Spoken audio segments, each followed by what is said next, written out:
It is Friday, February 20th, 2026. It is 4 p.m. Washington time, and you are watching Lawfare Live. I'm Benjamin Wittes, editor-in-chief of Lawfare, and I am here with Lawfare senior editors Roger Parloff and Eric Columbus, Lawfare Public Service Fellow Troy Edwards, visiting scholar at Georgetown and Lawfare contributing editor Peter Harrell, and we are expecting Lawfare senior editors Molly Roberts and Anna Bauer presently. Look, folks, we got a lot on the agenda today, but it's a big day at the Supreme Court. A 6-3 vote. They have struck down the president's tariff initiative under IEPA.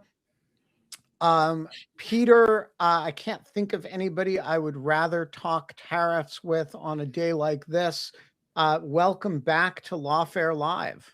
It's great to be back on. And, certainly the decision those of us in the trade law world have been waiting for ever since it was argued in November.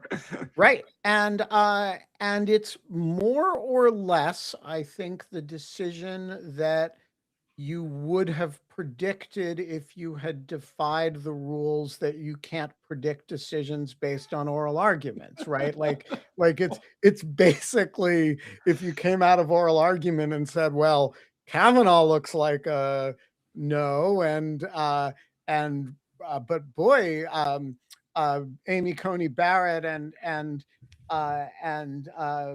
Neil Gorsuch look pretty skeptical. It's basically the opinion you would have predicted from the oral argument, right? Yeah, so it is certainly the breakdown in justices is what you would have predicted from oral argument. You heard the Chief Justice, you heard Justice Barrett, and you heard Justice Gorsuch all express a fair amount of skepticism of these IEPA tariffs during oral argument. And then you also, you heard Thomas, Alito, Kavanaugh more in favor of the tariffs. So, and then obviously you had Justice Kagan and Justice Sotomayor and Justice Jackson all quite skeptical of IEPA tariffs. So the breakdown in the court struck me as pretty much, if you were forced to give a prediction coming out of oral argument back in November, what you would have said. The one thing, it was a pretty conclusive ruling. I mean, it's, concurring opinions and we can unpack all of that, but the ruling is quite definitive of no IEPA tariffs, no IEPA tariffs for the trade deficit, no IEPA tariffs over fentanyl, no IEPA tariffs because Trump's mad at Europe over Greenland. Just IEPA as a matter of the construction of the statute does not authorize tariffs. Quite definitive. There was no sop to the president. I mean, refund, there'll be questions about how this affects refunds and all that. But one thing that I think some of us had wondered a little bit coming out of the argument was, would Roberts try to give some sort of little sop of maybe in extraordinary cases you could use IEPA tariffs or whatnot? And there was just none of that. As it was a, very clean, just IEPA is a matter of decisive doesn't have tariffs. Yeah, so let's talk through the Chief Justice's logic and which parts of it has what majority on it. His basic ruling, as I understand it, is that the words regulate and does not envelop the word to tax. And by the way, no president has ever used it this way before. What's the meat of the ruling beyond that? Yeah, so just to step back, Ben, as you say, IEPA, this 1977 emergency power statute, never used the word tariff or duty or these kind of things that clearly give a tariff power, which are used in other statutes, which we'll come to because it's relevant to the majority opinion. Instead, the government's theory is that IEPA, which lets the president in a time of a national emergency regulate ... importation or exportation of ... any property. The government's argument was, well, a tariff is a form of a regulation on the importation of property. And all of the arguments against the IEPA tariffs fundamentally boil down to, a tariff is not a regulation of the importation of property. Right? That was a debate. And as you say, both the majority, the Chief Justice's opinion and the concurring opinion found that this term regulate ... importation or exportation of property does not include a power to tariff. They get there in slightly different ways. The Chief Justice and the concurring opinion, they all kind of agree that the natural reading of this phrase, of the phrase regulate, and go through some dictionary definitions, does not seem to contain a power to impose a tariff or other kind of tax. The Chief Justice goes through some history and the importance of taxation being a congressional authority and kind of why we got there on that. Where I saw the biggest difference between the majority's opinion, and there's a piece of the Chief Justice's opinion that the liberal justices did not join, as really whether you should use, a Chief Justice did for a part of his ruling rely on the major questions doctrine, talked about the major questions doctrine as a way to get to this outcome. And obviously liberal justices both have been skeptical and don't really believe in the major questions doctrine and didn't think it was necessary to reach this outcome. And what is the so the divide among the six is limited to the major questions question, or is there a larger source of friction between them? I mean, others should chime in as well, and I think we're all still digesting every detail. I thought it was quite interesting. It's not just a divide between the six, right? So you have a opinion by the Chief Justice, you have a concurrence by the three liberal justices, you have a concurrence by Justice Sotomayor. It was drafted by Kagan, joined by Sotomayor and Jackson. You have a concurrence by Gorsuch, which is like a very long concurrence about his views on the major questions doctrine, arguing with both some of the justices in the majority and some of the dissenting justices about the major questions doctrine. You have a concurrence by Barrett kind of arguing with Gorsuch on the major questions doctrine. And then you have a concurrence by Jackson, separate from the primary concurring opinion by Kagan, where Jackson is trying to argue, what this court has not in recent years is sort of pivoted away from legislative history. And you can see her trying to say, we should actually be paying attention to legislative history again. So there's actually like a bunch of interesting doctrinal debates going on through this opinion and interpretive debates. None of them has to do with whether IEPA came to the same, but they didn't really, they all arrived at the same place. Right. I mean, you have a lot of threads of argument there, but none of them involves a different position about whether IEPA does or does not authorize tariffs. Correct. Exactly. And that was quite striking. And you can really see, I read it, and, others should chime in, because I come at this from the trade law perspective and the IEPA perspective, not from the kind of constitutional law perspective. But it read to me like there, probably was fairly quick agreement among the justices back in November that, these IEPA tariffs are nonsense and it's not, authorized. But then several of the justices had a lot of things they wanted to talk about on major questions doctrine, on, statutory interpretation, on how to use legislative history and things like that. All right. So let's talk a little bit about the administration's response. How much of the tariff program can they simply replicate using other authorities? Yeah, so let's just, start with, okay, so what is at issue here? Obviously, it's the IEPA tariffs. I think if you talk to the economists, they would say of the tariffs Trump has imposed since February of last year, about 70% of them, by like dollars collected, 70% are IEEPA tariffs. The other 30% are what are called Section 232 tariffs. These are tariffs imposed under Section 232 of the Trade Act of 1962, different statute. Those are the product tariffs, right? So when Trump says we have done 50% tariffs on steel, or we have done, I think it's 25% tariffs on timber, those are 230, not an issue in this case. So he's lost 70% of his tariff power in this case. And then the question is, how much can he reconstruct? And I think, Ben, there are kind of two ways of looking at that. I think he can use these other statutes and we can unpack them.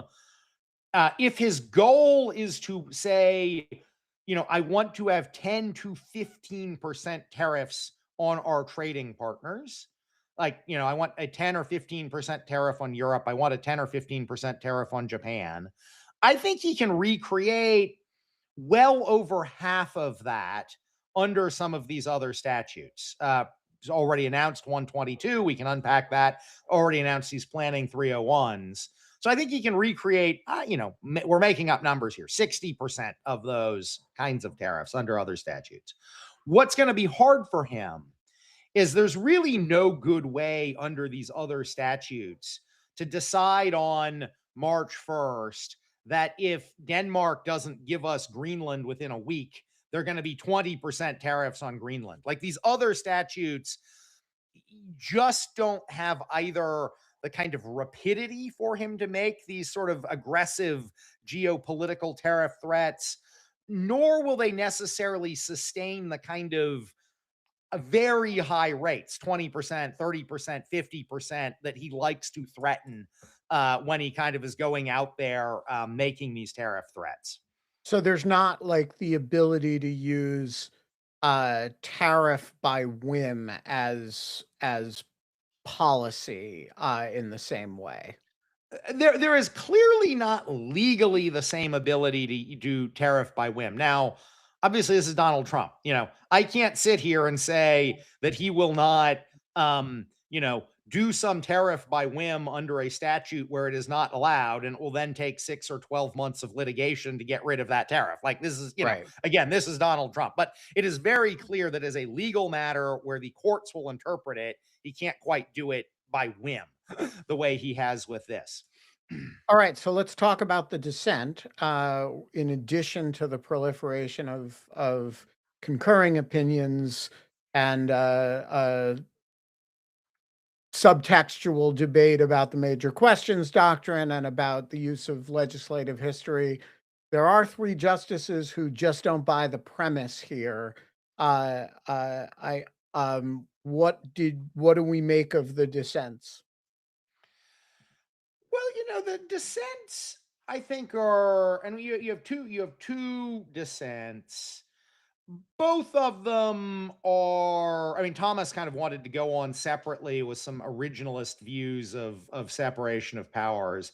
The challenge for the dissenters here is that all 3 of the dissenters have previously embraced fairly robust interpretations of both the major questions doctrine and the non-delegation doctrine, right? So they have to not only conclude that sort of, a textual reading of regulate importation of property includes a tariff power, they then have to sort of explain why neither the major questions doctrine nor the non-delegation doctrine would be applicable here to limit the president's tariff power. And you essentially see 2 different arguments there on the major questions doctrine. One of which is maybe there is a foreign affairs exception to the major questions doctrine. And I think we, sort of that is one way that you would get out of it. And then, as I say, we saw on the non-delegation doctrine kind of a view that because, and this I'll close in just a moment, because this is an area where the president does have in the dissenting justices' view, some inherent authorities, some foreign policy powers, and then Thomas has his own sort of old, look at the history view, that the non-delegation doctrine doesn't apply. I will say, it's not that explicit in the opinion, or it's like the divide is not argued this way. But I do think one of the through lines in the majority opinion and the concurrent opinion, and then against the dissent, so the justices in the majority did fundamentally see this case as about the taxing power, which is very clearly the the congressional power, at least in peacetime, in Article 1. And the dissenting justices, I think, do see this more as a foreign policy, or sort of a hybrid kind of power. And that kind of conception of, are we talking about taxation? Are we talking about foreign policy? I do think was a backdrop throughout all of the opinions. Let's talk about the president's reaction. I understand he gave a temperate and intellectually serious press conference this afternoon. Yeah, I mean, so the president, in his usual temperate self, argued that he was betrayed by several of the justices, that the justices seem to be in hock to foreign powers, and the kind of usual temperate stuff. He also argued that he has personally read all of the statutes involved and, thinks he understands the law, and it was very clear to him. I'm sure he has, I'm can't be skeptical. He's actually read all of these statutes, but he said he's read all the trade statutes. So he was in his usual sort of temperate self. He got asked a question about whether the justices were still invited to the State of the Union on Tuesday. He did say that they were still barely invited. And then at least 3 of them are definitely invited. So, we had usual sorts of things we might have expected here.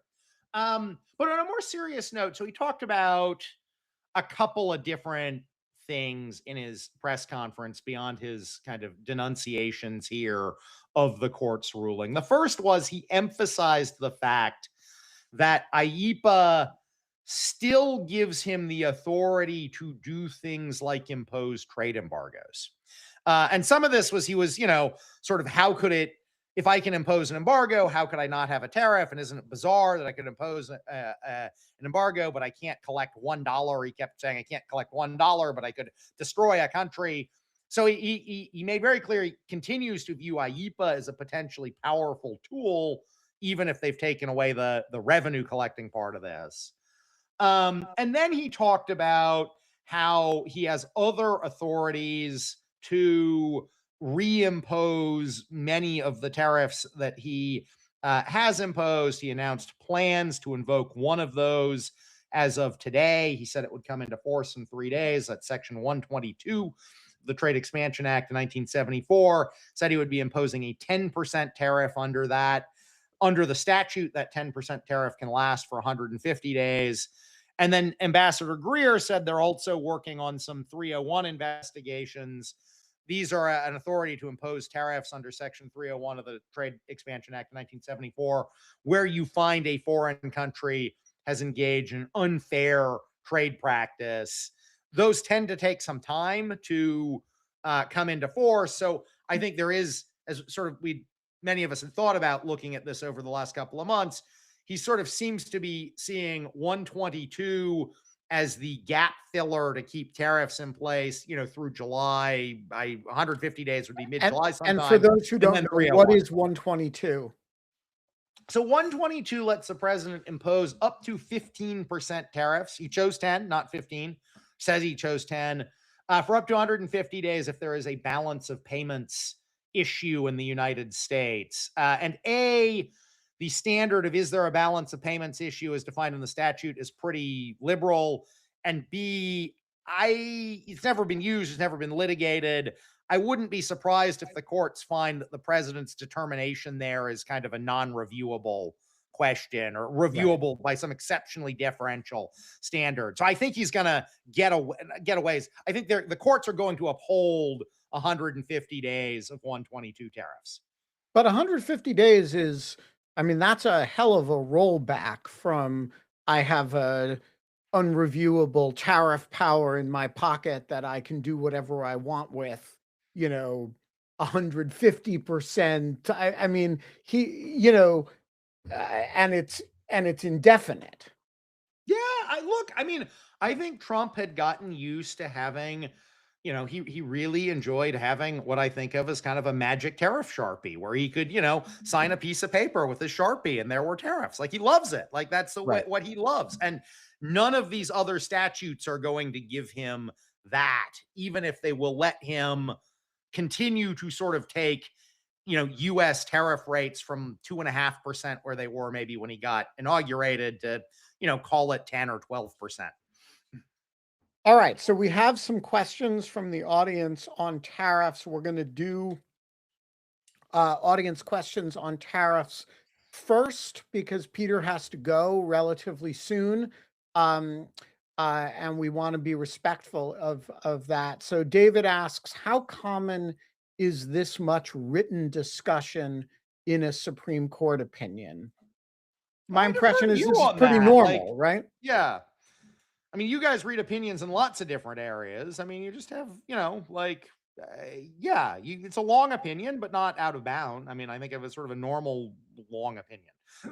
All right. Joyce asked, I'd love to hear Peter's thoughts on whether the liberal justices should reconsider their take on the MQD as a way to rein in the president's emergency powers related to national security and foreign policy.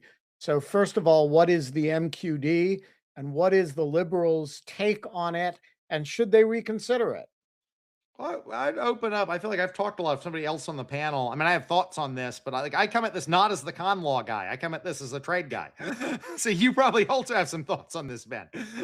I don't actually. And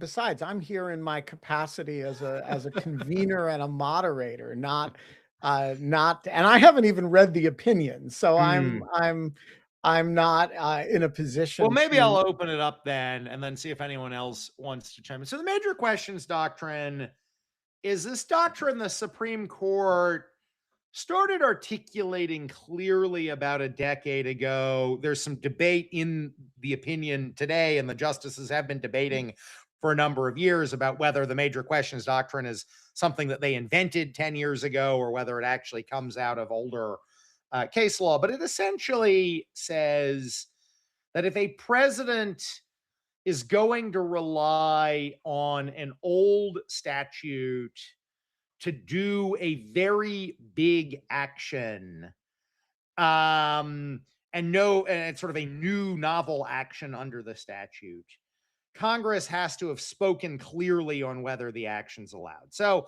this came up under the Obama administration when when President Obama, or with the EPA under President Obama, tried to impose greenhouse gas emission rules under the Clean Air Act from the 1970s. And basically, the conservative majority of the court found, well, if this 1970s era statute that did not speak clearly to greenhouse gases, this is a huge action impacting hundreds of billions of dollars of the economy. There's no clear statement out of Congress on it. And so overturned the Clean Power Rule. Similarly, in the Biden administration, the justices used the major question doctrine to overturn Biden's student debt forgiveness program, saying it was sort of not clearly authorized by Congress. And here it had always seemed to me, if you take major question doctrine with a straight face, like the question of whether this ambiguous 1977 statute authorizes hundreds of billions of dollars of tariffs just seems like a major question. So, not surprised that some of the justices got there.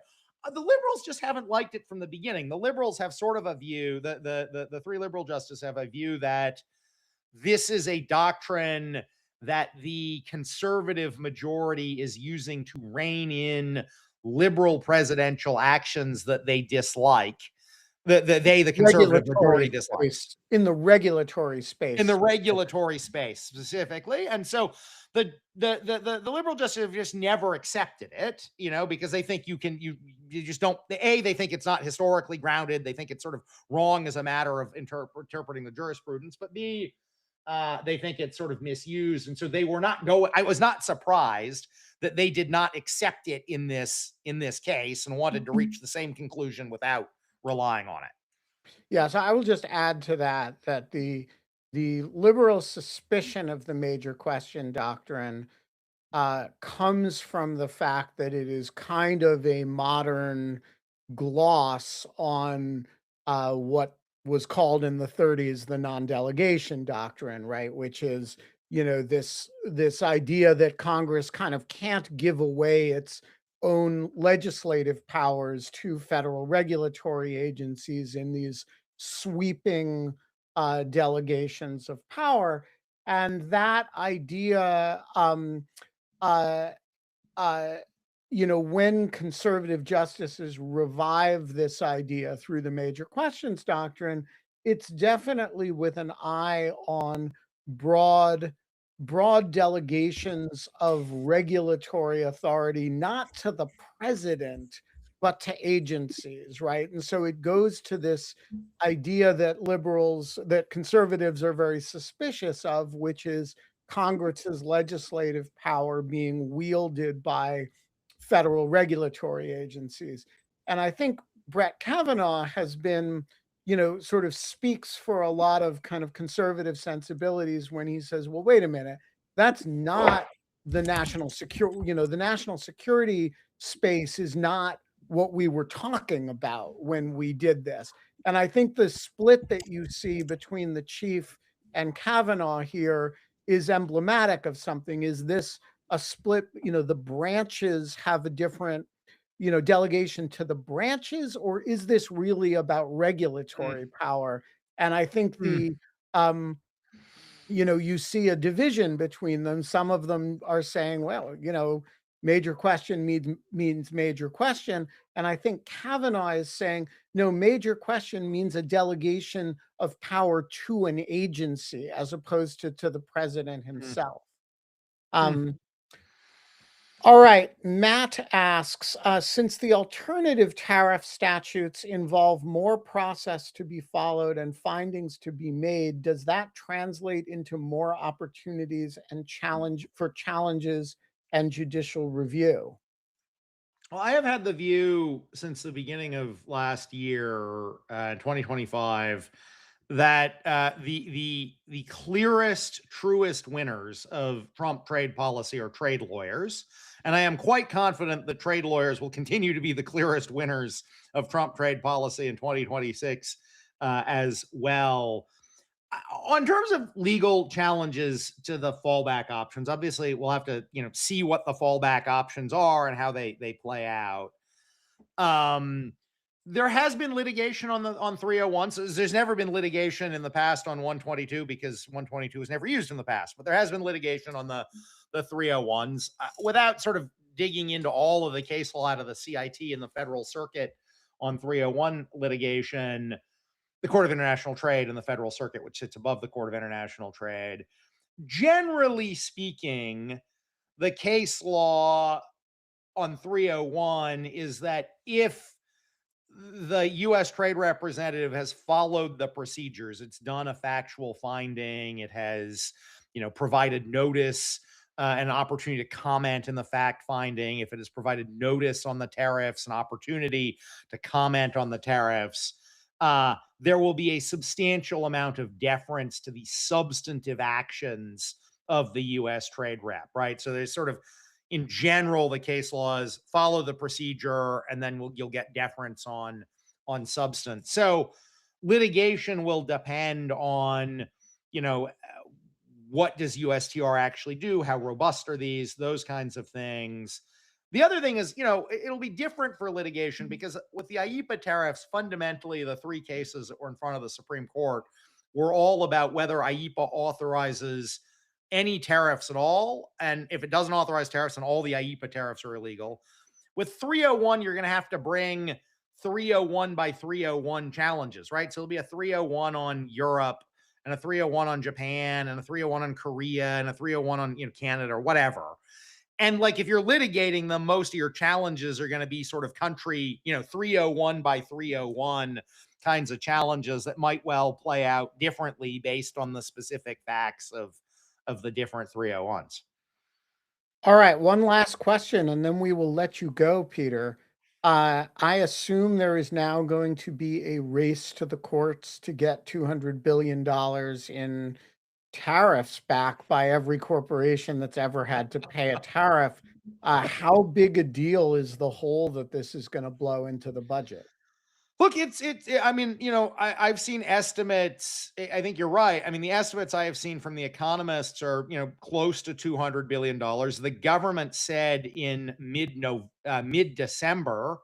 in a court filing that it had collected at that point 140 billion. And like, it's been going up by 30 billion a month since. So, 200 billion seems very reasonable. This is a fiscally meaningful issue for the government. I mean, government collects what, $3 or $4 trillion a year. So it's not, it's not 10%, but it's definitely several percent of the federal government revenue.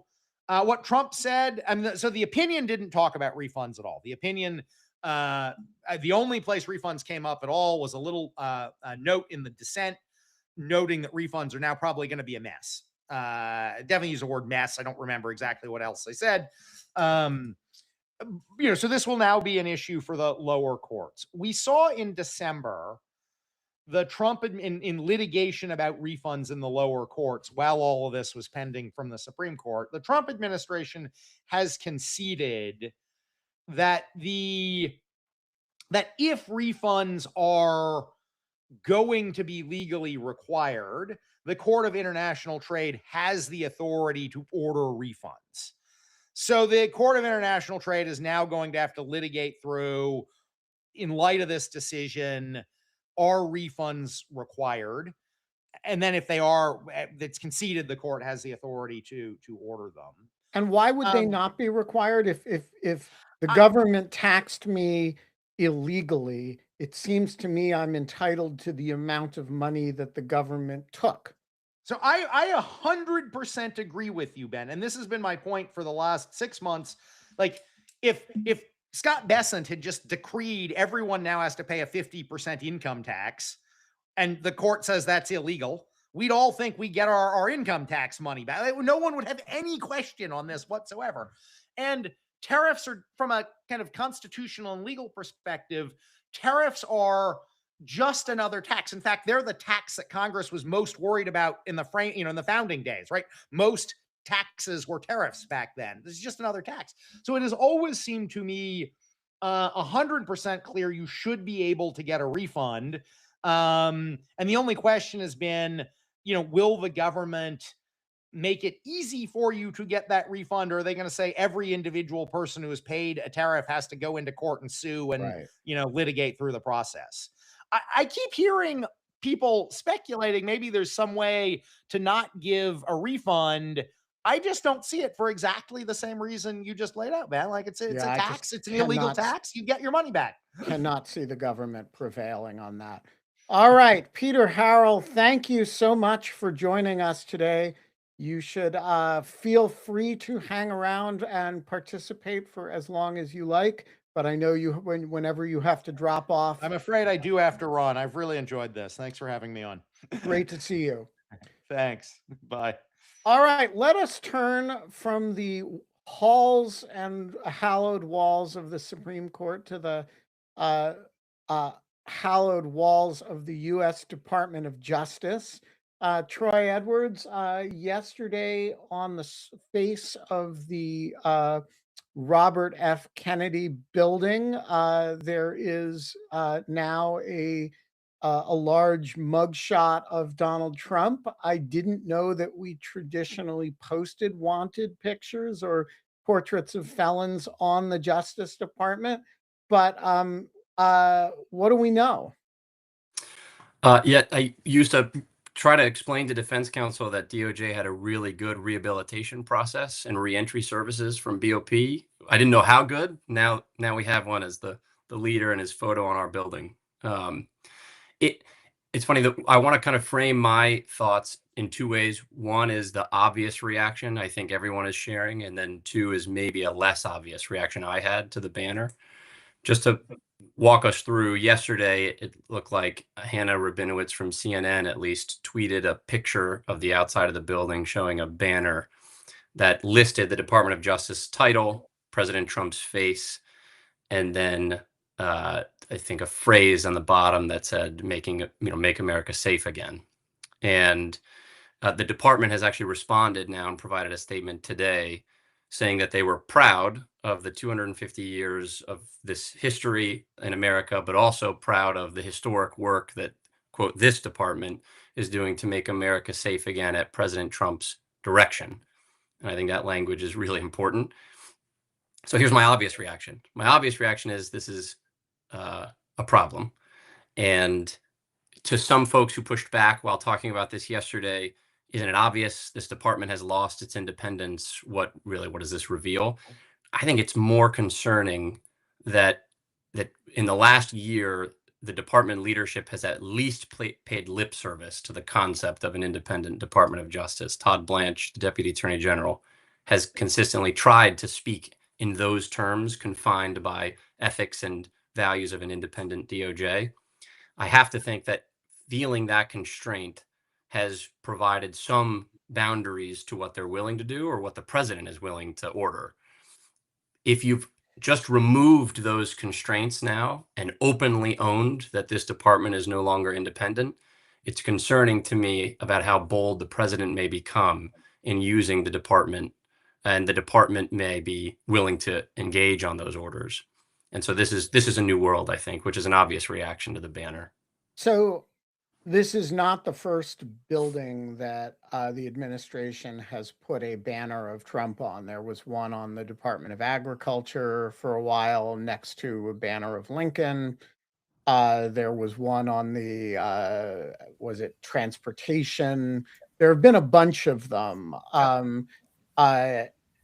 Is it different to put one on the Justice Department? I mean, I do think having big dear leader pictures of the president on federal buildings is in general a kind of gross North Korea vibe. But, you know, I guess I'm, the president's picture has been in every office in the Justice Department since I started going there in the 90s. And what's really the difference between hanging, the president and the attorney general and the vice president's picture on the inside of the department and hanging it on the outside of the department? Or do you think there really is a difference between like doing it on the surface of the Justice Department versus NASA? Yes, yes, I think there's a difference. And I think what you're putting your finger on is a tension that has existed in the Department of Justice since its origin in 1870, which is there is this structure in place where the president oversees it and appoints the attorney general. But it is a department that ought to function independently from the political waters of the White House. And so how have we existed through the department's history when we have these pictures of the president in there? That tension has always existed. So that's not new. What's new is the side of the spectrum that this department and this White House have decided to lean fully into, which is not only the physical blowing up of the photo, but also the actions that the department has taken. And that's a much larger conversation about moving forward. How do we fix that, if at all? But what's different about putting this banner on the outside of the Department of Justice as opposed to other institutions, I think, is the unique nature of the value that the Department of Justice adds to American life, stemming from the independence of the institution. I've often said, and some friends make fun of me for being a little corny, the Department of Justice is one of the only agencies with a moral imperative in its title, and it does not live up to that. The You don't more think that transportation is a moral imperative? I don't mean to devalue what other agencies do.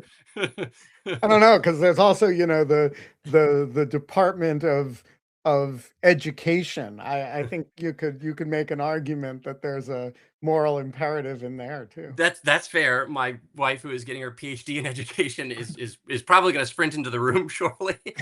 But what I mean to say is, at least inherent in the terminology, right, that we call that agency, there's a reason for it, right? And it's obvious. This is what I mean when I frame my thoughts as this is the obvious reaction. Putting the president's face on the outside of the department is a problem. It is reflective of what is coursing through the veins now of that building. Okay, so here's the maybe less obvious reaction I've had. This is going to be a problem in litigation, and it's going to be a problem in carrying out the president's duty or requests of the department moving forward. The litigation, the department's response to this was that they're proud of doing this under keeping America safe at President Trump's direction.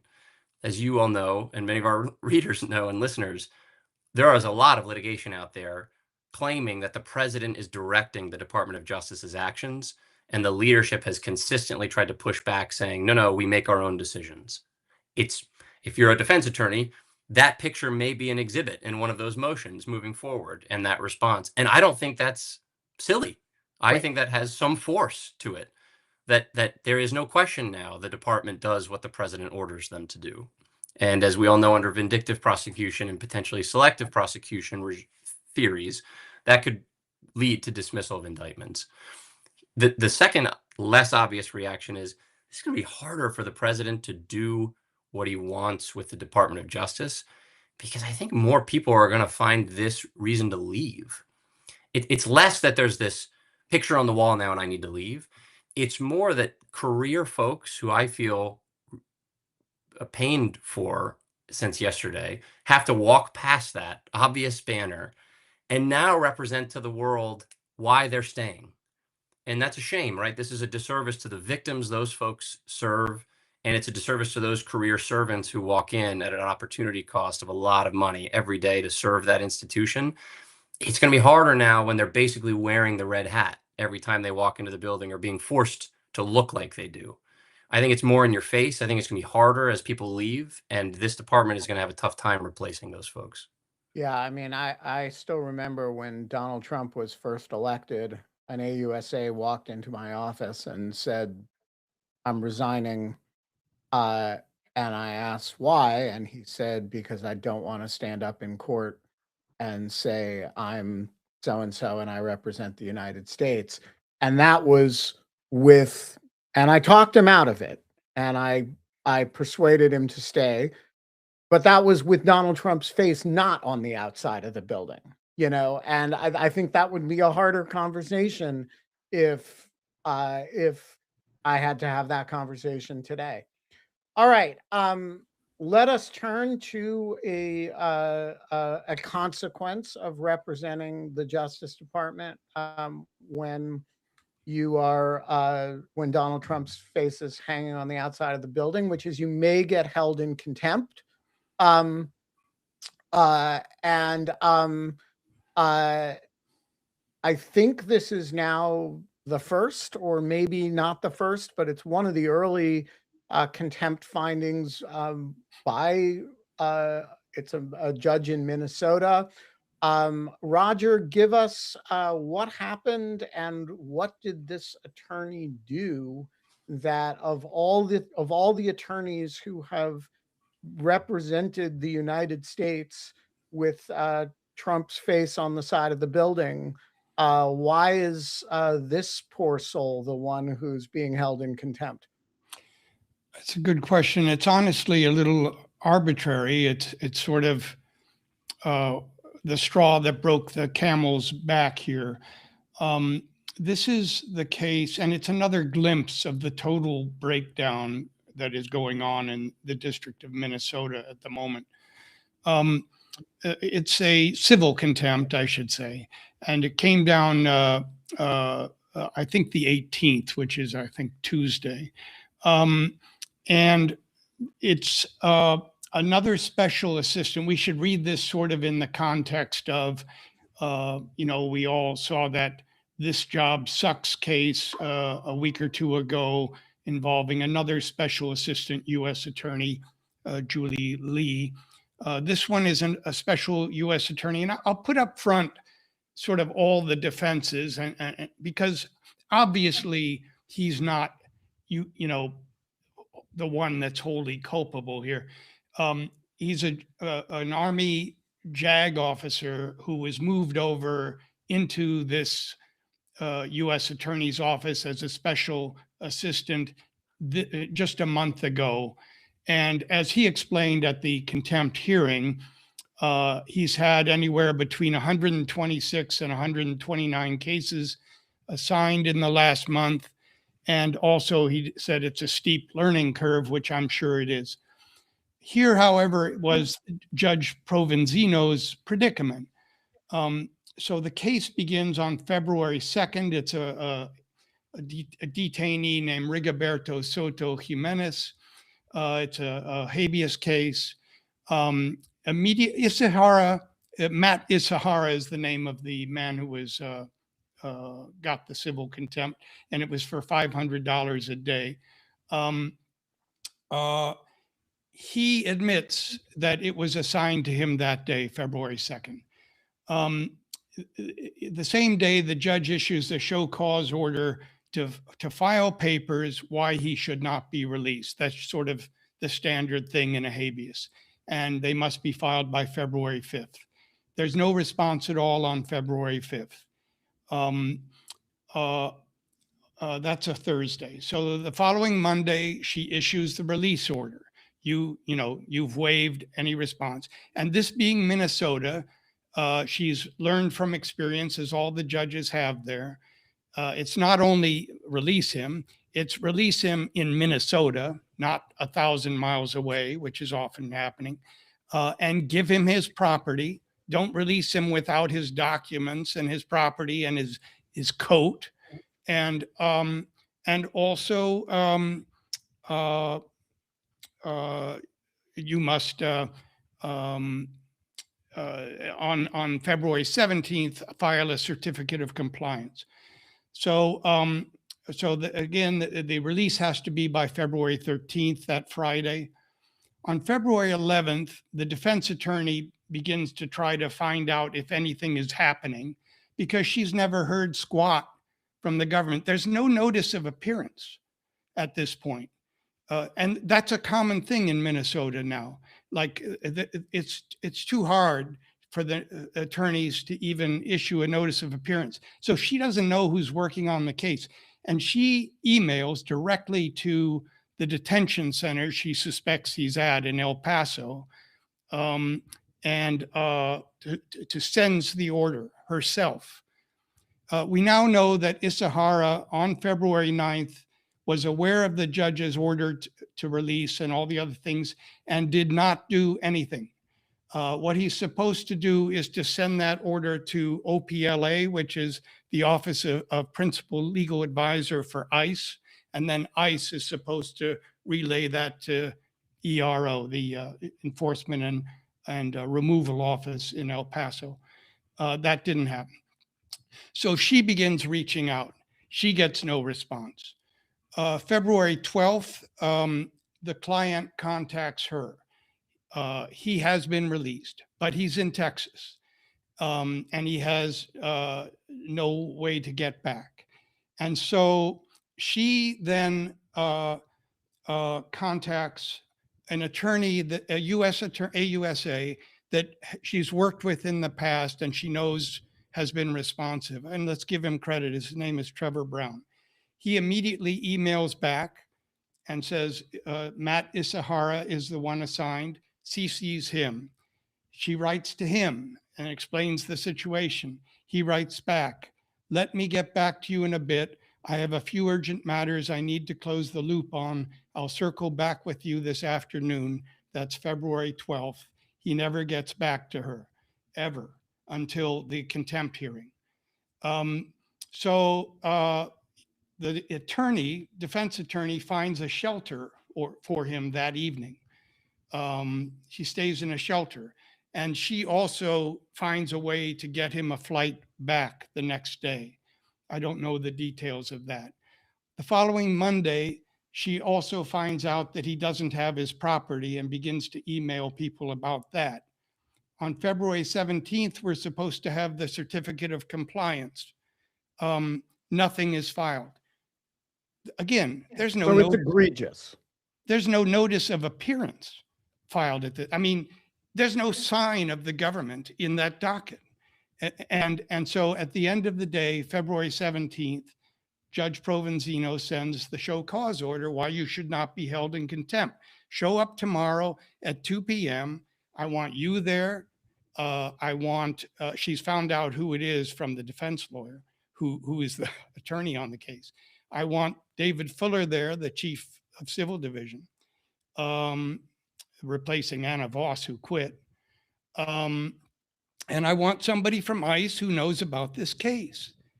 And they show up the next day, and all of them are unprepared. The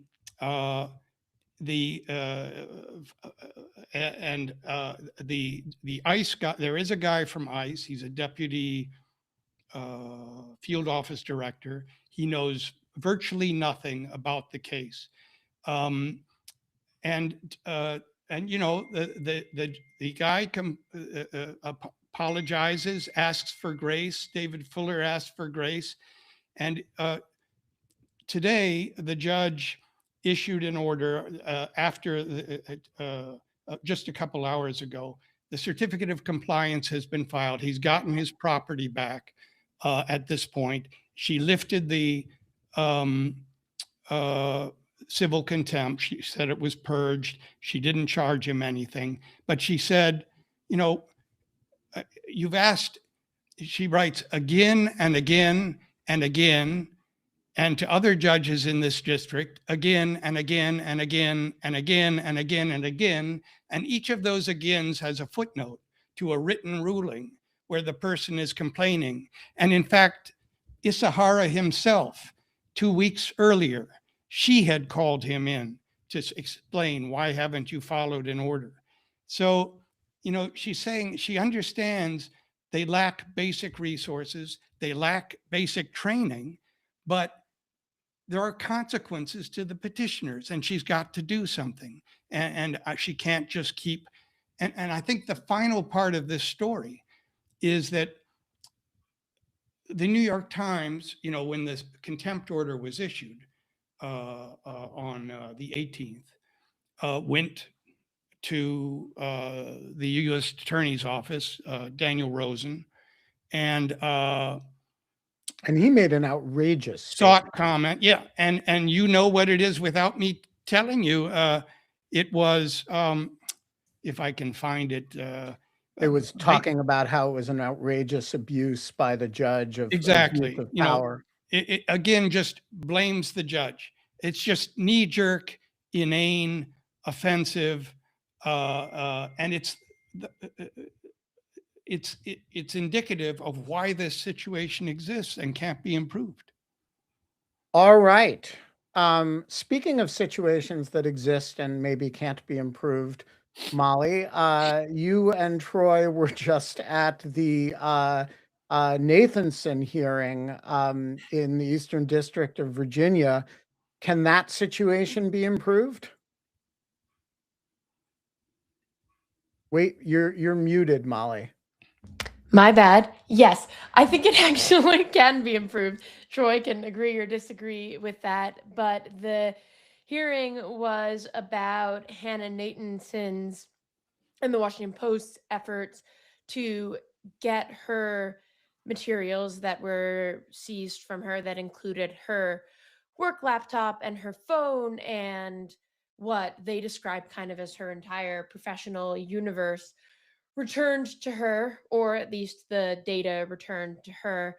And the upshot of the hearing, I think the judge didn't issue any formal ruling, but it was pretty clear what he was going to do was that for the review of what materials were responsive to the warrant and then what weren't, and it's likely that the vast majority weren't, that the court will conduct that. That's what it looks like is going to happen. So the hearing, the Hannah Nathanson's team, the Washington Post team, started arguing that the search was an unconstitutional prior restraint, but the judge didn't seem very interested in that. He seemed to really just want to discuss what should this review look like. The Post was arguing we should have first crack at this.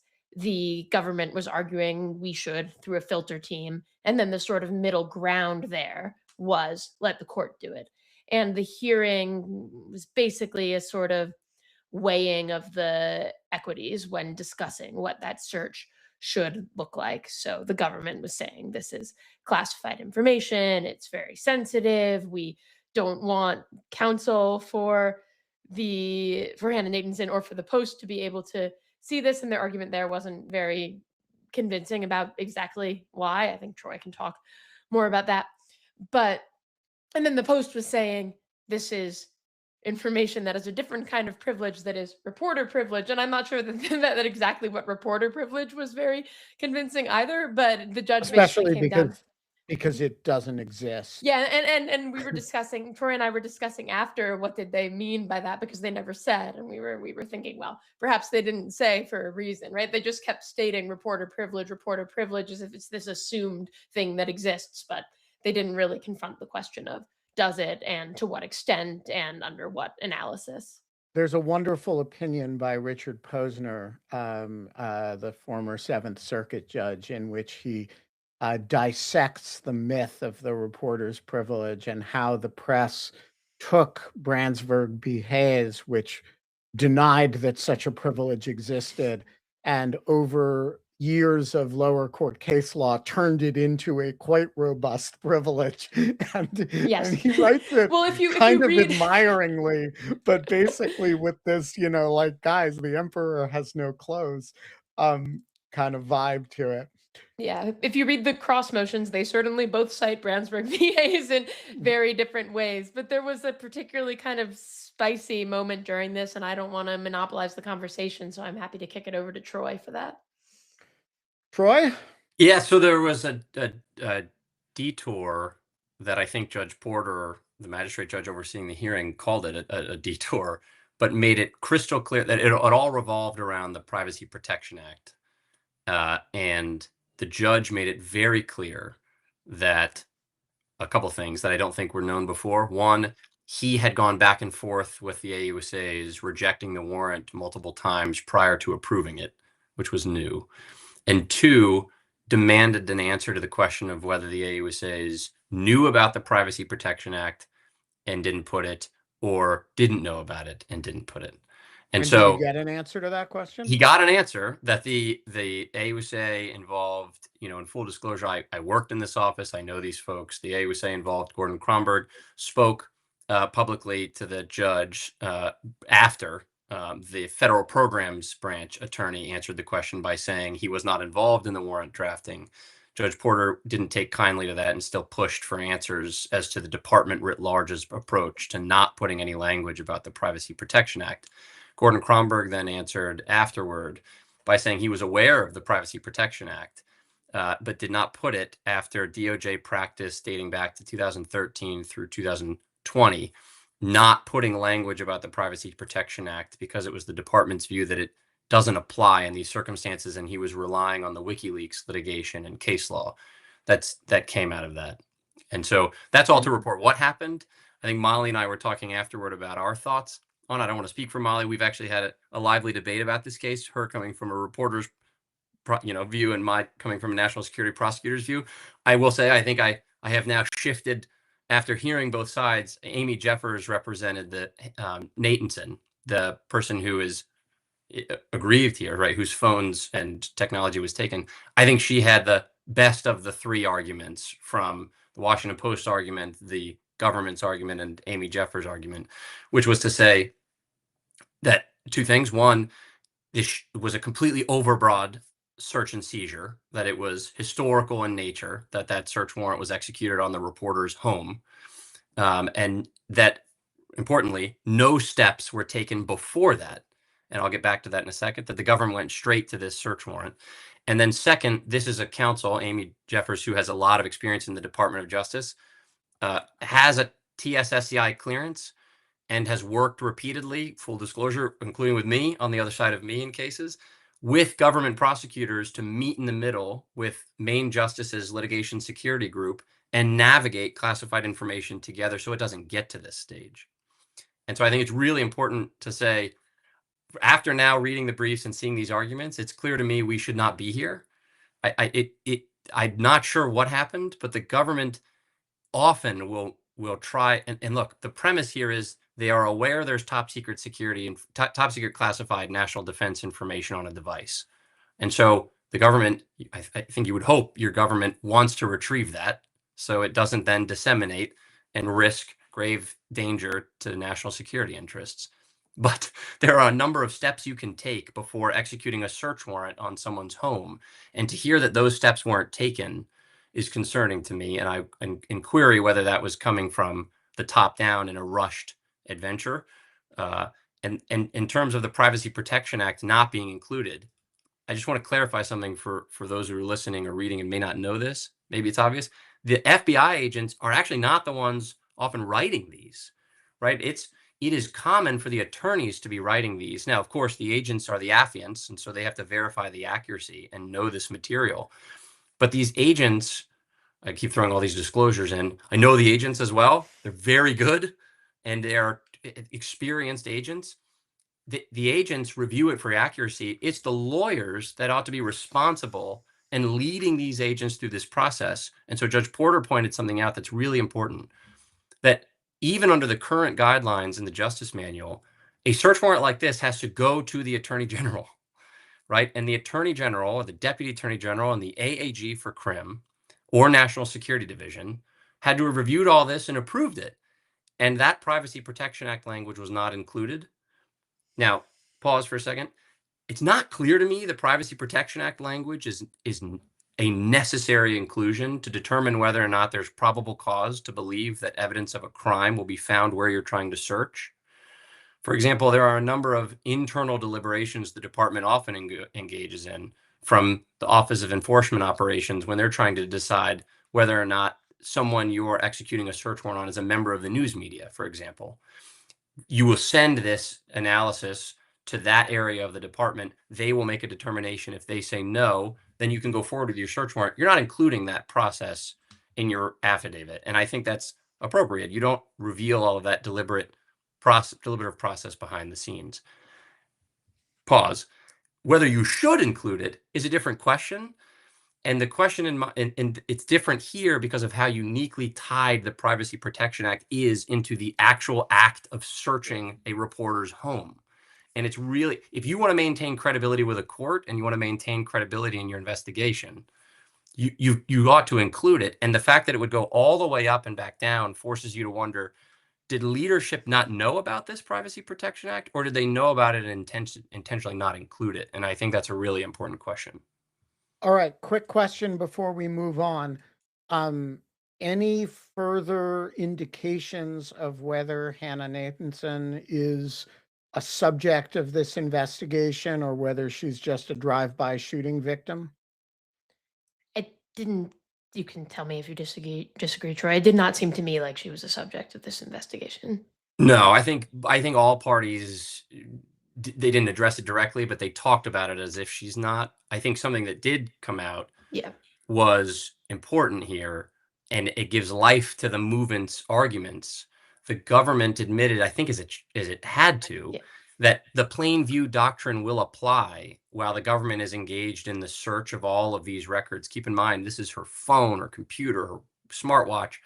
If there are, as the Washington Post says, hundreds of sources, then, and in fact, the Washington Post counsel then said something that I didn't know before, which is that it includes court sources. And that was revealing, I think, publicly. And so if that's, and they said that to call into question whether the judge even ought to be running this filter. But if that's true, the government was asked by the judge, will you waive the plain view doctrine here? And the government, I think correctly, said, well, no, because you can imagine a world where they see evidence of someone saying, I know where the body is. They certainly can't waive before they've looked. But that is the point from the Washington Post perspective, that they're now going to search all through these other sources to find stuff related to this underlying Espionage Act case. And if plain view applies, they may seek new warrants. I think that's the point that the Washington Post is making of this overbroad search. And I want to end by saying it is something we could have avoided, right? You could have worked together with DOJ's litigation security group to avoid a lot of this. All right. Unless this is the point, which, that's right. Fair. All right.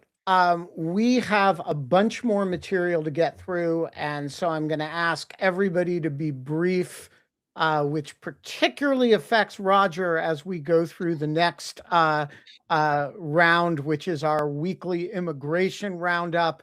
We're going to try to speed through some of this stuff.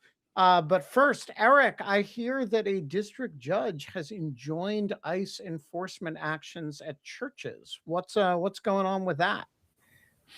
With all the usual caveats, that this applies only to the plaintiffs in the suit, which actually represent a somewhat significant large group of churches, and it only applies to certain type of enforcement actions. It does not apply to actions with administrative warrants where they're looking for a specific person that have been authorized by a supervisor.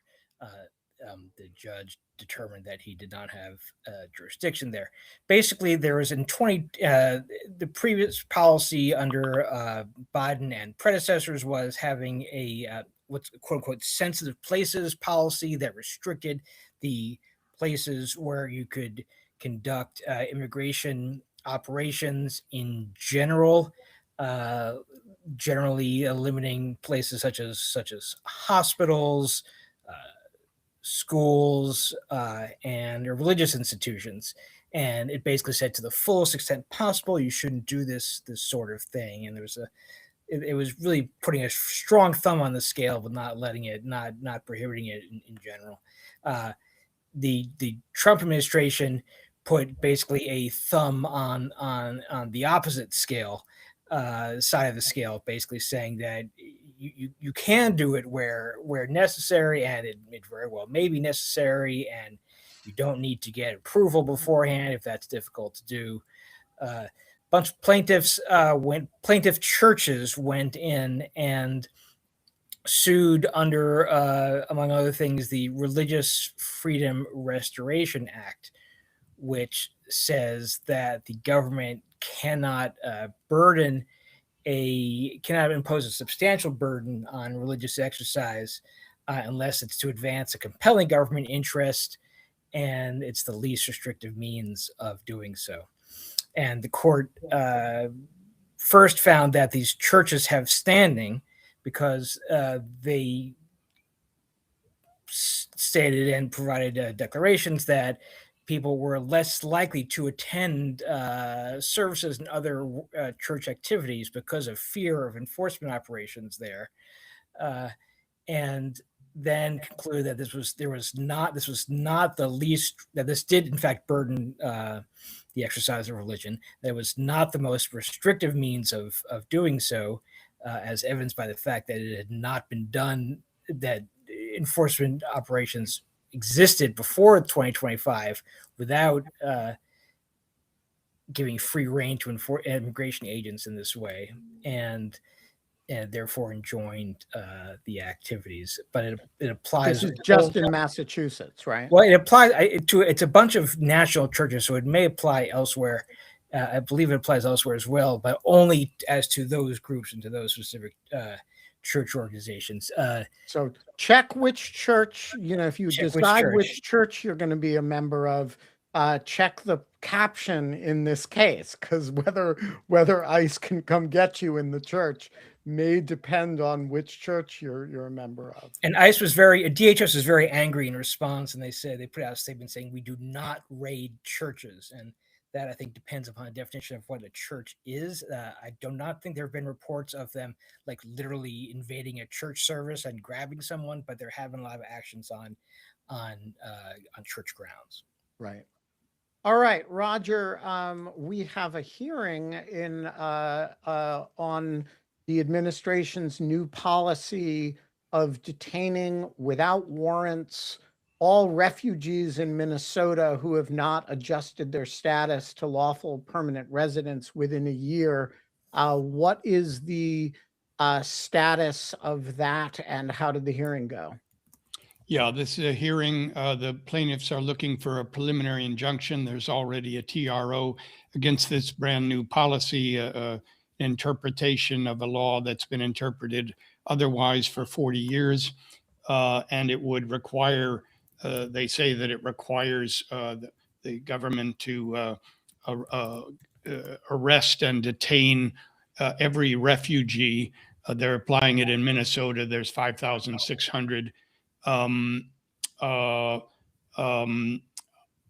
1 year mark of if after 1 year they have not become have not applied to become or have not become lawful permanent residents, which is basically all of them, because I think you have to live for a year before you're eligible. So the night before, the government issued a new policy fleshing out the reasons behind defending their new policy, and making it sound, implying that it was going to be enforced more reasonably than it has been, but not really backing down from any of their positions. So it looked like the judge, John Tunheim, who's a Clinton appointee, was tending toward the ruling for the petitioners. All right. Meanwhile, another big week for Palestinian students at this time at Columbia. An immigration judge has ended the removal proceedings for Moshe Mandawi, who we've talked about on the show before, and who was an LPR and who the Trump administration had arrested back in April and attempted to deport under that noxious foreign policy provision. It seems like the administration's running up a list of losses between this guy and Ms. Ozturk, who's not Palestinian, but who is a pro-Palestinian. What's going on, and how much legs does this have? It might not have much legs. But it's another brave immigration judge who did dismiss the removal. Going to be an ex-immigration judge. Did dismiss the removal petition without prejudice. So that's an important thing. Weirdly, the Rubio letter, and Mandawi is out. He was let out on habeas by a district judge in Vermont, and that case is now at the Second Circuit. But this is a parallel, the immigration case continues. Apparently the letter from Rubio saying that his presence in the United States imperils foreign policy lacked authentication. And it was dismissed on those grounds. The government took the position it was self-authenticating. She disagreed. Like I say, it's dismissed without prejudice. You would think it wouldn't be very hard to fix that, but apparently it sounded from the letter that the Mandawi's lawyer wrote to the Second Circuit, like the government may appeal this to the BIA, the Bureau of Immigration Appeals. But in any event, it's a live, ongoing issue one way or another, and the habeas is not moot, and the Second Circuit case is not moot. Speaking of people who are not in custody, Kilmar Abrego Garcia, a perennial favorite of the show, will not be taken back into custody, according to Policinis. That's right, according to Policinis. And Judge Policinis to us, but yes, right. And this is another sort of weird one. When last we left you on December 11th, I think, she had released him on habeas because it turned out there was never any notice, there was never any order of removal. And the same day that there was an order saying, don't send him to El Salvador. There's an order of withholding, but there was no order of removal, that the order of withholding was to prevent him from Yeah, happening. usually the order of removal precedes the order Right. of withholding of removal, but you So know, I think the Keystone same Cop. afternoon as Sini's order, the government had a ex parte proceeding with an immigration judge, and no one knows how the judge was picked, and the defense wasn't there. But he said instantly, this was a scrivener's error, and we're putting in the order of removal into the earlier order, nunc pro tunc, meaning now for then, effective October 19th, October 10th, 2019. And her people, and then they tried to start removal proceedings. And she issued a TRO to stop them from taking him back into custody. And this week she extended that and made it permanent. She sort of tries to hoist the government on its own petard, saying, well, if it's nunc pro tunc, then you've had since 2019 to remove him, and you haven't. And he's done a ton of time in custody. You know, there's a presumption that you won't have more than 6 months. So I'm releasing him under, you know, that Zadvitas decision we've talked about before, and so that's where that one stands right now. All right. Wilder, Idaho, not usual fare for Lawfare Live discussion, but we have an ACLU class action suit stemming from an immigration raid there. What's up with that? Yeah, that's a really interesting case. We don't talk about many damages suits for good reason. This is a class action damages case that the ACLU filed, I think last week, but it took me the weekend to get on top of it. And it relates to a raid that occurred in October. 200 joint task force, state and federal people, 200 of them descended on a Latino festival in Wilder, Idaho, 400 people, families, a horse race. And they zip tied there was a, helicopter, there were 5 armed vehicles, armed, people, guns out, tasers, and 400 people, all the adults zip tied, and many of the teenagers all searched, and their belongings put in plastic bags and hung around their necks. And it's interesting on a couple different levels. One is that the theory of this, which has been used in other places, of the government's theory, was that they got arrest warrants for 5 people, including the property owner, for unlicensed gambling. And then they also got a property search warrant. And so they theorized that permits them to also search, hundreds of Latino people on the property at the time. The ACLU filed suit, and the big hurdle here, and the reason we don't talk about damages suits with government employees, is that you can sue state officials under the civil rights laws, but they don't extend to federal officials. And so the only way used to be something called a Bivens action, but it really doesn't exist anymore. And there's also a Federal Tort Claims Act, but that's not a very, the money is not paid by the officer, so it's not really much of a deterrent, and it's not much money. You can't get punitives, you can't get prejudgment interest.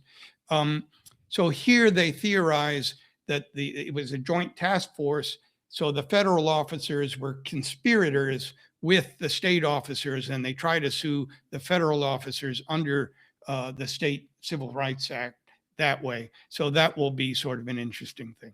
Interesting. All right.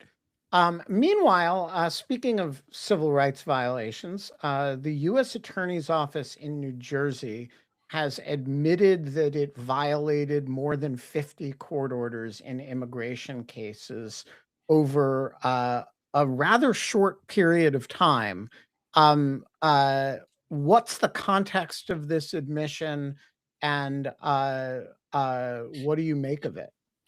Yeah, the case is Kumar versus Soto. It's before Judge Farbiar's, is the same judge who handled the Khalil case.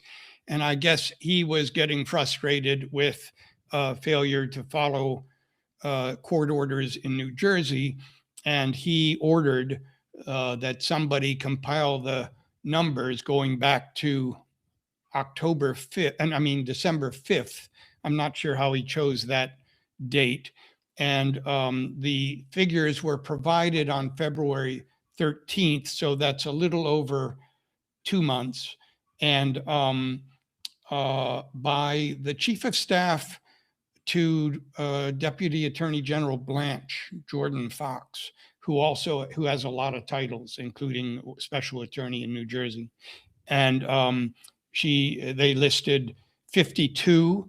And they seem to be proud of that number. They kept saying out of 547, we got 90% of them without, yeah, and it included 17 times where people were transferred out of the state in violation of court order, and one time where they were removed from the country in violation of court order.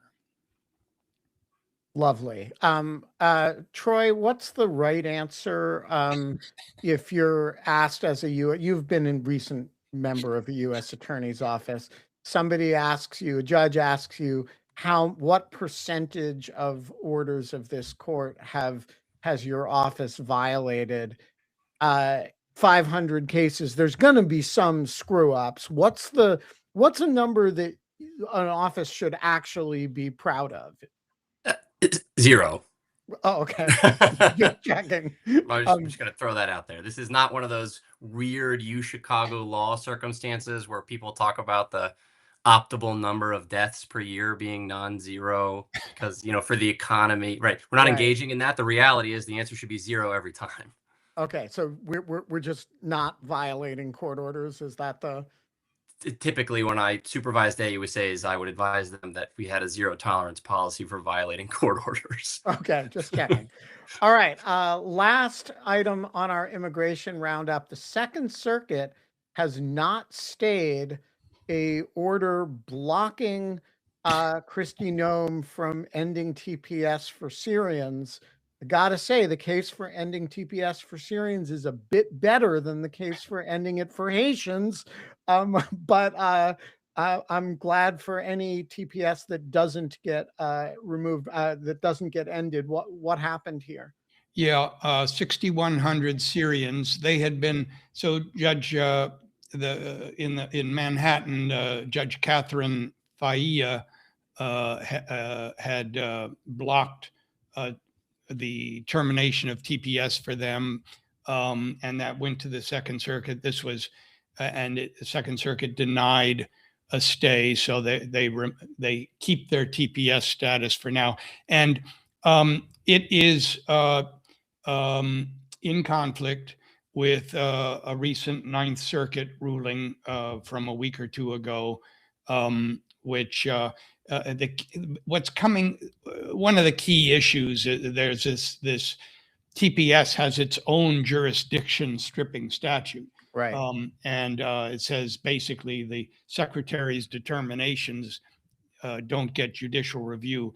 And the way around that, for those that have been willing to go around that, is to say, well, I'm not appealing her determination. I'm saying she didn't arrive at her determination by using the proper procedures. And Second Circuit joins those courts that have taken that route. I cannot promise you many things in life, Roger Parloff, but I promise you when the Supreme Court considers this issue, they will be on the other side of it. um, Well, there are two Second Circuit, Supreme Court stays in the Venezuelan case that sort of hint that might be the way they're looking at this. yeah, TPS is a wonderful program, and I love everything that slows down getting rid of TPS protections for anybody, frankly, but this one is not going to have legs, I'm Oh, afraid. and this is the panel was 3 Biden judges. So Yeah. yeah. All right. Finally, Anna Bauer. We said she was going to be here. She disappeared into a black box. And there's a reason for that, which is that she was doing a deep dive heroically during the show on the amended motion in the Fulton County suit to get the 2020 ballots back. While you've been watching the show, she's been pouring through the amended motion. Anna, what do we know? What's going on in Fulton Well, County? actually, it's the response to the amended motion. Oh, from yeah. It's Fulton Yeah, yeah. County's response. Yeah, sorry. No, it's It's the government's yeah, response. it's the government's response. So Fulton County filed their amended complaint earlier this week, or I guess I should call it, what are we calling a Rule 41G motion? It's a motion. Rule I know 41 that it's petition. So it's actually kind of more complicated, though, because it technically is a motion, but when it is in the context of not being in an active criminal case, like I read authority that it's technically a civil action in equity. So is it? But it's not a complaint. We're not so going to fight it's a about motion. this on the Anyway, show.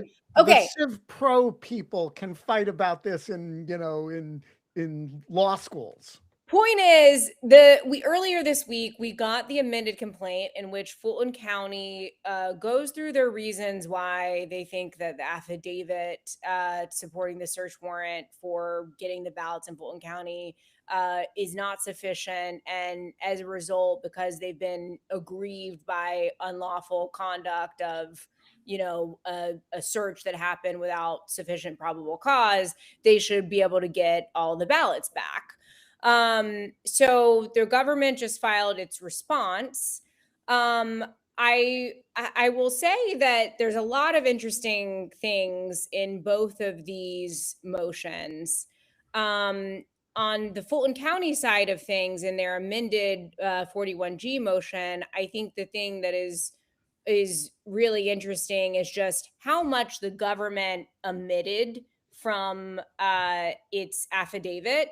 And we talked a little bit, I think we mentioned it at one point that, maybe in challenging this affidavit, you do a kind of Franks versus Delaware type of hearing or type of claim. Although it's a little bit weird in this context because it's a Rule 41G motion and it's not in the context of an active criminal case. But basically what you would usually do in that circumstance is challenge the validity of the warrant by saying that there were knowing or reckless misrepresentations or knowing or reckless omissions that were made in the affidavit. And Fulton County got this election expert, Ryan Macias, who in 2020 was one of the guys who was advising and has been very involved in Georgia election processes and knows a lot about it, to write this declaration explaining all the different ways that this affidavit really just admits some critical context about elections and how they work in Georgia. And I definitely recommend that because honestly, that was the thing that got me reading the affidavit was like, I know a lot about how elections work in Georgia from my reporting and from being a longtime Georgian. And I was just like tearing my hair out, like reading these statements that are just clearly not reflective of how the voting process works. The things that I think are really interesting in the government's response, one of the major issues might be standing here, because the government points out that the suit to get the property back was brought by the Fulton County Board of Registration and Elections. Now, under Georgia law, the clerk of the Superior Court is actually the custodian of these records. And that's why when initially they went and got that warrant, I think that they had to then go back and get a second one to amend it so that they could access just the part of the warehouse where these materials were that were the clerk's storage, not like the Board of Registration and Election storage. And so here you have this kind of interesting situation where the plaintiff is the Fulton County Board of Registration and Elections, but the clerk is actually the person who's the custodian of records. So the government's arguing that there's no possessory interest in this property that the Board of Registrations has, and that, for that reason, they don't have standing to bring this claim. Another thing that I think is interesting about this motion is that they're arguing that you don't have to show probable cause for every element of the stated offense. I think that's actually different in various circuits. I did a quick check on it because that was new to me. I've done some probable cause hearings in Massachusetts, and my understanding was the law was that you have to have probable cause for every single element of the stated offense. The government is claiming that is not the case. I took a quick check though at some of the cases that they cited, and they really omit. It's kind of one of those where they'll do a few words and then a ... and then they'll do a few more words in the sentence. And when you go and check it, you're like, oh, actually those few words that you left out were really important critical context. So I'm not sure how we should assess that claim yet, Ben. But a few other things though too is just that they noted that the clerk of the Superior Court, because a part of this motion, right, is that like the county is saying like, we need our property back, we need these ballots back. But the government cites here that in a recent hearing in Fulton County Superior Court, the clerk went before the court and requested to destroy the ballots, saying that the county no longer needed them and that, it had been years since the election. And so they should be allowed to be destroyed. So the government cites that as a reason of like, oh, there's no need for the county to have these records back because they wanted to destroy them anyway. And meanwhile, we have an ongoing criminal investigation. But so those are some of the things I would just point out that are interesting on first read. Otherwise, really just remarkable that this is a Stanley Woodward brief, and he's citing the 11th Circuit decision in the Mar-a-Lago overturning the Cannon Tulsi decision. Gabbard's name on the brief? Who? Tulsi Gabbard. Tulsi's name is not on there, but it does look like no pictures of her, no references to foreign interference. But again, also, it's just so remarkable that like the United States Justice Department is saying things, and they're quoting the affidavit. So like, I get that, but like saying things that are just completely not true about how elections work in Georgia. It's like just the most ridiculous kind of claims. And literally, I just can't get over the fact that we're using the Kraken litigation pristine ballots claim in the year 2026. Like, I just cannot believe that this is where we're at. So yeah, all right. That's all I got to say about that. We got one more thing we got to get through, Eric. Very briefly, I understand that a federal judge has ordered the slavery exhibit restored to the president's house in Philadelphia. And I just want to say, was slavery really that bad that we have to have it all over, all of these exhibits? You're muted. No, I'm back. Yeah, so it's an interesting case. It was the Third Circuit just issued an administrative stay basically saying that the government does not need to do anything for the time being. And Oh, so slavery wasn't that bad after all. So Says exactly, the Third it's one of these. Circuit. I mean, basically, the case that involves Emil Bovee on that decision? I don't think so. I think it was Judge Hardiman. I didn't notice who the other Okay, two judges were. Just checking. The issue is whether Trump basically had his executive order early last year that said you know we shouldn't emphasize bad things in American history, and et cetera, et cetera. Maybe you could call it his accentuate the positive executive order, and it's the city of Philadelphia sued, claiming that back up. There is this house in Philadelphia that was discovered maybe 20 years ago that belongs to it was where George Washington first lived as president in, I guess, 1789, and this was made part of Independence Park, part of National Park Service exhibitions, and the city of Philadelphia and the Trump administration took down various displays about slaves who had lived in that house and who had constructed that house. And the city of Philadelphia sued and said it was basically contrary to agreements that it had with the government. And this was contracts that they had with the federal government over the course of decades. And the judge agreed. This has now been put on hold by the Third Circuit, and there will be fuller briefing next month on the merits of the government's request for a stay pending appeal, which, as we've seen so often these days, is where the real action is on stay requests. We are going to leave it there, folks. We've gone from tariffs to slavery to Fulton County to the walls of the Justice Department in an hour and a half. We're going to be back next week with dogs, and we will see you then. This has been a podcast produced by Lawfare, and our audio engineer is the very estimable Anna Hickey. You should become a